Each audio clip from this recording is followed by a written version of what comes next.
everyone, Huey Lewis here. Welcome to Huey's Animated Movie Reviews, the show where I review animated films from old or recent, whether they're hand-drawn, stop-motion, or computer-generated.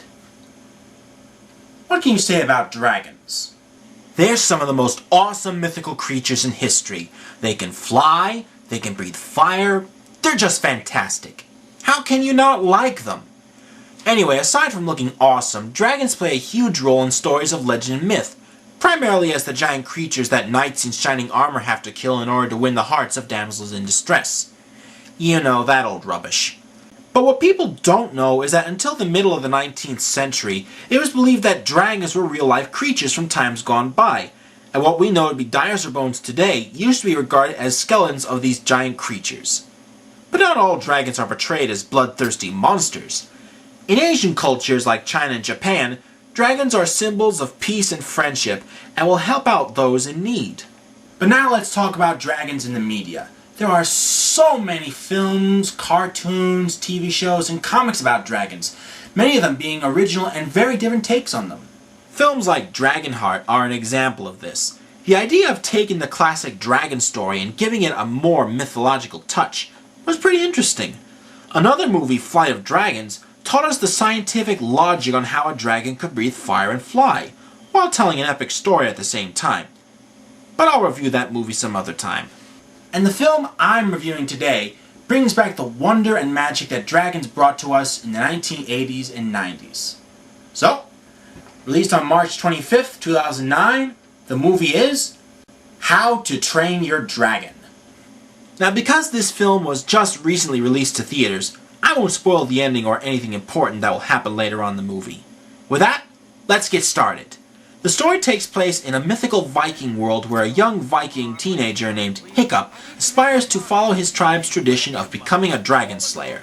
After finally capturing his first dragon, and with his chance at finally gaining the tribe's acceptance, he finds that he no longer has the desire to kill it and instead befriends it. Like I said earlier, I don't want to spoil the rest for you. I want you all to see this for yourselves. Now as for me, I think this movie is pretty awesome. It feels like a movie from the 1990s. Seriously, it does. The movie is like a mix between Dragon Hunters, Dragon World, and Avatar.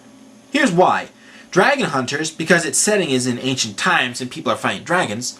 Dragon World, because a boy bonds with the dragon and makes friends with it. And Avatar, because it teaches us more than what we already know about something. Plus the awesome flying scenes. Seriously, this is an absolute marvel to look at. CGI has definitely improved over the years, and this is a perfect example of that. Another thing to comment on are all the different types of dragons that are in this film. Take Toothless for example. He's probably the most interesting looking. He looks like a cross between a Gila monster and a newt, with the eyes of a cat. Plus, the ability to retract his teeth reminds me of the monster from Species. And speaking of cats, he kinda acts like one from time to time. When he doesn't trust someone, he becomes very defensive, and his growls often sound like a cat's purring. Wow, I mean, for a dragon, he can be pretty adorable.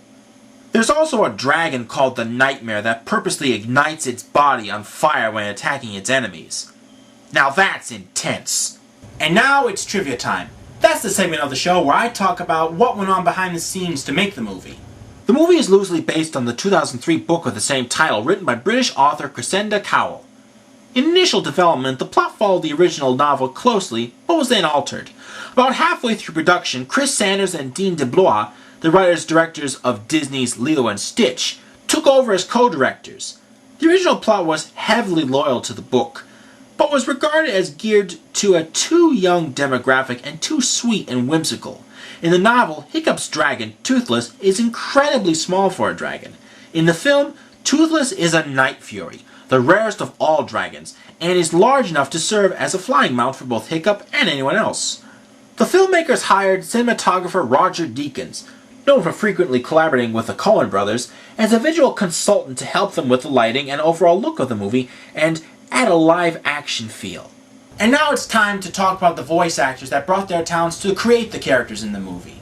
Hiccup is voiced by Jay Baruchel, best known for such films as Knocked Up, Tropic Thunder, Fanboys, and the Nickelodeon TV series Are You Afraid of the Dark. Baruchel brings a sarcastic wit to Hiccup's personality that actually makes him a likable and identifiable character to those of us who aren't appreciated for the things we come up with. Stoic, Hiccup's father, is played by Gerard Butler, best known for his role as the Phantom of the Opera from the 2005 Joel Schumacher film. His bombastic voice and personality was perfect for the chieftain of the Viking tribe, but also makes him sympathetic and, toward the end, very likable. Other talents include Craig Ferguson, America Ferrera, Jonah Hill, T.J. Miller, Christopher Mintz-Plasse, and former Doctor Who actor David Tennant. I'd like to talk a little more about them, but I don't want to go on forever. And now for my final thoughts on the movie. Overall, How to Train Your Dragon is a truly exciting experience. Whether you go to see the movie just as it is, or if you go for the 3D, you can't deny that Dreamworks has certainly improved with their CGI skills to the full. It is pure magnificence all the way. I give it 5 stars. Well, that's all for now. Be sure to join me for our next review.